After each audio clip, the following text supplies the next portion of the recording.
Decíamos a ustedes que el tema que nosotros nos queríamos charlar hoy era el tema de la corrupción en nuestra vida cotidiana, ¿no? Y el vínculo con el delito.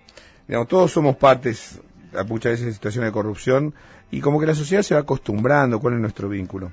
Bueno, estamos en comunicación con una persona que ha estudiado mucho el tema, Sebastián Pereira, que es graduado en Ciencia Política por la UBA y doctor en Sociología de la École de Hautes Études de Sciences Sociales. ¡Ay, qué horror que es mi francés, Dios mío!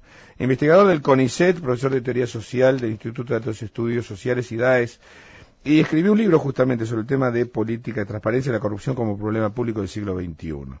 Sebastián, Tomás Bula te saluda, muchas gracias por atendernos. ¿Cómo estás? ¿Qué tal? Buenos días, ¿no? Muchas gracias por la invitación a conversar. No, por favor, primero contame, ¿por qué se te ocurrió el tema?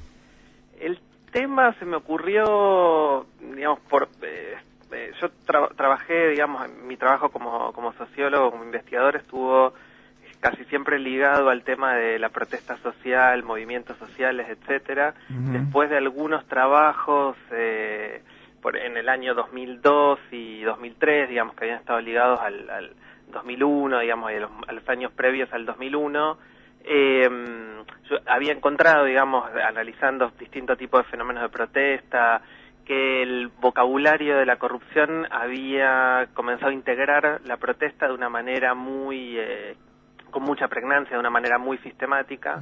Entonces el origen del trabajo fue buscar cuándo y de qué modo la denuncia o las denuncias de corrupción vinculadas a la actividad política habían aparecido y se habían instalado con fuerza en la Argentina, qué tipo de actividades de denuncia, de definición del problema, qué tipo de respuestas de política habían surgido en la Argentina en particular y a nivel internacional también. Y ese fue un poco el origen, rastrear de qué modo la corrupción se transformó en un problema, la corrupción política se transformó en un problema en la escala nacional y a nivel internacional.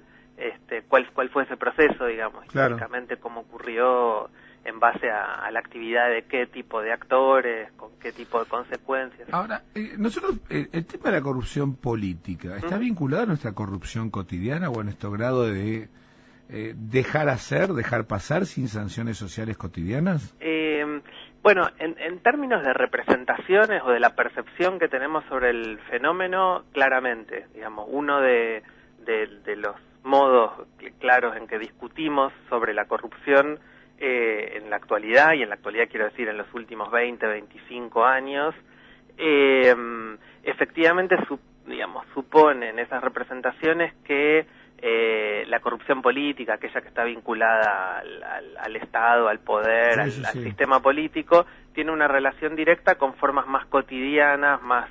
O sea, ¿la gente lo asocia a eso? Sí, eso absolutamente está asociado. Hay una idea, una de las explicaciones corrientes, digamos, de sentido común sobre por qué la dirigencia política es intrínsecamente corrupta, por qué hay prácticas corruptas en la actividad política, tiene que ver con un problema cultural.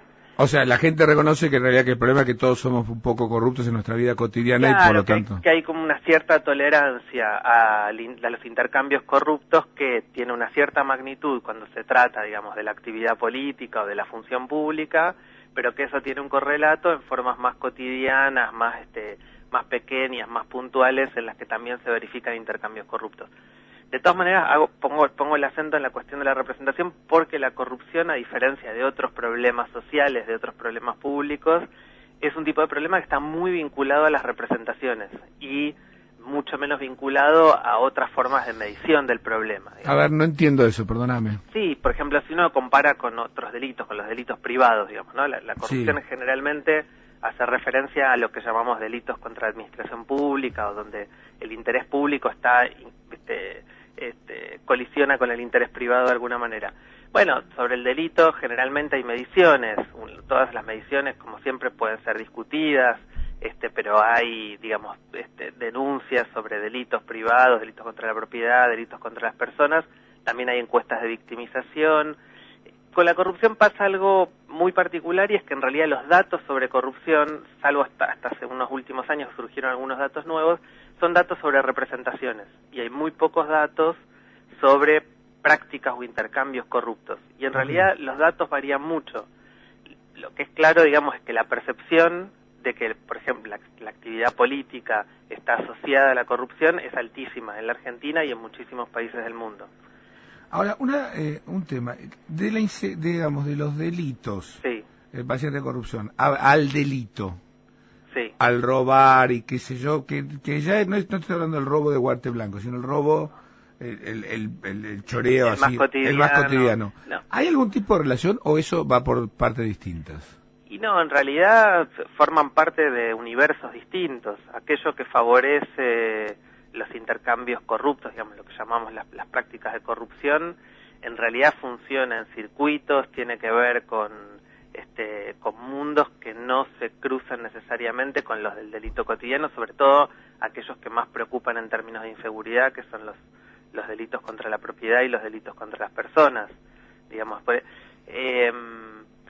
el delito en ese sentido suele estar más vinculado al acto o a la comisión de un delito. La corrupción en realidad a veces la pensamos y la discutimos en esos términos, pero es bien distinta. Pero bien distinta, okay. Sí, no están relacionados. No, la corrupción generalmente son intercambios corruptos, son ciertas formas de equilibrio, digamos, no es, digamos, nosotros estamos acostumbrados a pensar en los escándalos de corrupción al personaje que es corrupto y que comete actos corruptos, pero en realidad la corrupción suele tener otra forma, digamos, son intercambios que favorecen a dos partes. Exactamente, el tipo que vos le pagás al cana por no te haga la multa, vos te zafás de la multa, el tipo recibe algo de guita y entonces los dos, hay cierta como armonía en eso. Exactamente, sí, digamos, equilibrio. Equilibrio, sí, claro, equilibrio. Socialmente perjudicial, pero entre... Claro, en cambio en el robo que yo te saco una cosa no hay equilibrio. Hay un victimario y una víctima. En la corrupción es mucho más difícil. Hay dos victimarios que participan de un intercambio corrupto y la víctima en general es inespecífica. Claro. Somos todos los ciudadanos, el pueblo. Sí, alguien abstracto, exactamente, tal cual. Digamos, eso genera, en realidad, que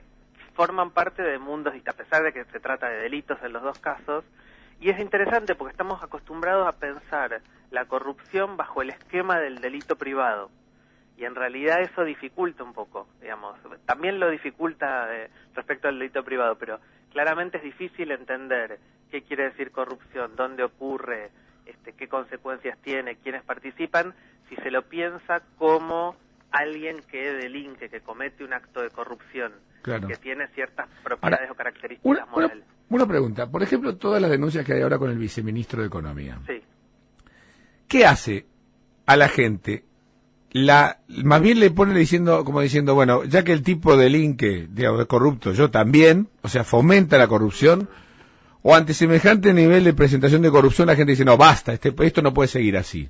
¿Cuál es la mayor de las lecturas? O sea, ya que lo hace el vice, lo hacemos todos, o esto ya no se aguanta y nos ponemos más duros con la corrupción. ¿Qué crees que pasa?